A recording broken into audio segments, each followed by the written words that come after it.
रोमांच और रहस्य। अजीब जूते। मैं सड़क के किनारे बहुत ही अजीब से जूते पहने खड़ी थी। मेरे पाँव बहुत ही मुश्किल से किसी तरह उन जूतों में घुसाए गए थे। मैं आशा कर रही थी कि वो आए उससे पहले बस आ जाए। गली की बत्तियों का पीला प्रकाश घरों पर एक डरावना सा प्रभाव डाल रहा था।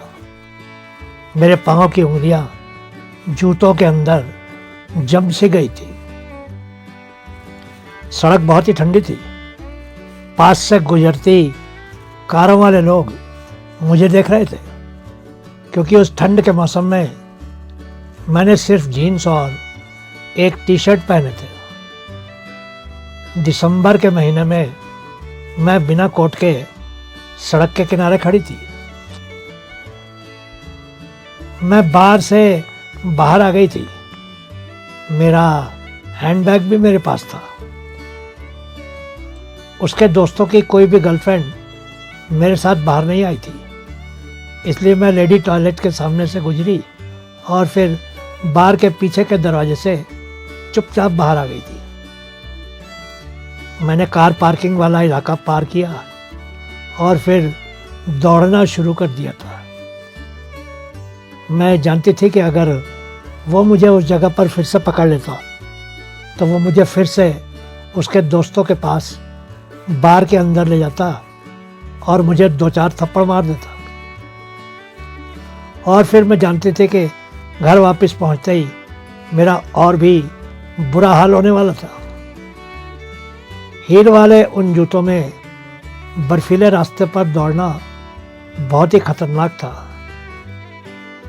मैं दौड़ते दौड़ते उस बस स्टॉप पर आकर खड़ी हो गई थी। मैं जानती थी कि वो मेरा पीछा करता हुआ जरूर आएगा। मैं आंखें बंद करके बस के आने की प्रार्थना करने लगी। मैं जानबूझकर ही अपना मोबाइल फ़ोन बार के अंदर काउंटर पर छोड़ाई थी, ताकि उसको शंका ना हो, क्योंकि मैं उन सबको ये कहकर आई थी कि मैं टॉयलेट जा रही थी और टॉयलेट पर तो फ़ोन का कोई काम था ही नहीं। मुझे फ़ोन करने वाला भी तो कोई नहीं था।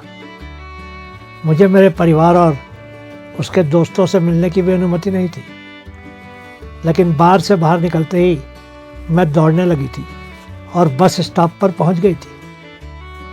लोगों के सामने वो अक्सर मेरे साथ बहुत अच्छा व्यवहार करता था, लेकिन अकेले में वो मुझे पीट पीट कर बुरा हाल कर देता था। मेरी छोटी सी गलती उसके दोस्तों के सामने ही मुझे यकीन दिला देती थी कि घर वापस जाने पर मेरा क्या हाल होने वाला था।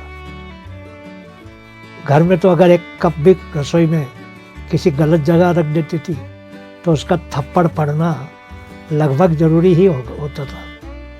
मेरा जीना किसी जानवर से भी बुरा हो गया था। फिर एक दिन मैंने नारी सुधार के एक दफ्तर में फ़ोन किया। उन्होंने मुझे एक फ़ोन नंबर और एड्रेस दिया और कहा कि मैं किसी भी तरह से उस दूसरे शहर में पहुंच जाऊं, बाकी का सब वो लोग संभाल लेंगे। मैं बस स्टैंड पर खड़ी थर थर काँप रही थी कि तभी दूर से कार की बत्तियां दिखाई दी। मुझे लगा कि वही अपनी कार में मुझे ढूंढने आ गया था। मैं तुरंत ही फुटपाथ पर रखे एक कचरे के कंटेनर के पीछे जाकर छुप गई, लेकिन वो उसकी कार नहीं थी। मेरी जान में जान आई। आखिर बस आ गई और मैं तुरंत ही बस में चढ़ गई और सबसे पिछली सीट पर बैठ गई। कुछ लड़कियां भी थी वहाँ। वो मेरे उन महंगे और सुंदर जूतों को देख रही थी।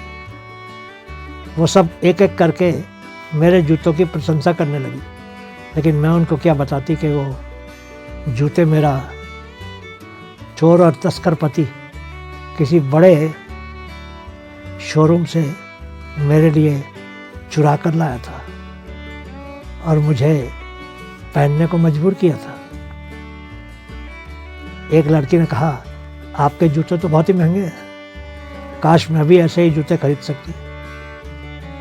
मैंने कुछ नहीं कहा और आंखें बंद करके प्रार्थना करती रही। करीब 2 घंटे के बाद बस आखिरी स्टॉप पर रुक गई। वो एक नया शहर था मेरे लिए, बाहर बहुत बर्फबारी हो रही थी। तभी मैंने अपने वो जूते उतारकर उस लड़की से कहा, लो ये जूते तुम ले लो और मुझे अपने बूट दे दो। वो हैरान हो गई, लेकिन जब मैंने जूते उतारकर उसके सामने रख दिए तो उसने अपने बूट उतारकर मुझे देते हुए कहा, क्या आप सच में ये जूते मुझे दे रही हैं? ये तो करीब $3000 के होंगे, मेरे बूट तो सिर्फ $50 के हैं। मैंने तुरंत ही उसके जूते पहन लिए और कहा, तुम नहीं जानते, तुम्हारे ये जूते मेरे लिए स्वतंत्रता का रास्ता है। मैं उसके जूते पहनकर तुरंत ही बस से उतरकर नारी सुधार के द्वारा दिए हुए एड्रेस की तरफ जाने के लिए एक टैक्सी रोकने लगी। वो लड़कियां हैरान सी दूर से हाथ हिला रही थी। वो क्या जानती कि उस ठंड की रात में उनके जूते मेरे लिए शायद सबसे कीमती चीज़ बन गए थे, क्योंकि उन सस्ते जूतों में मैं बहुत आराम से चल रही थी और टैक्सी की तरफ जा रही थी अपनी स्वतंत्रता पाने के लिए। बहुत बहुत शुक्रिया।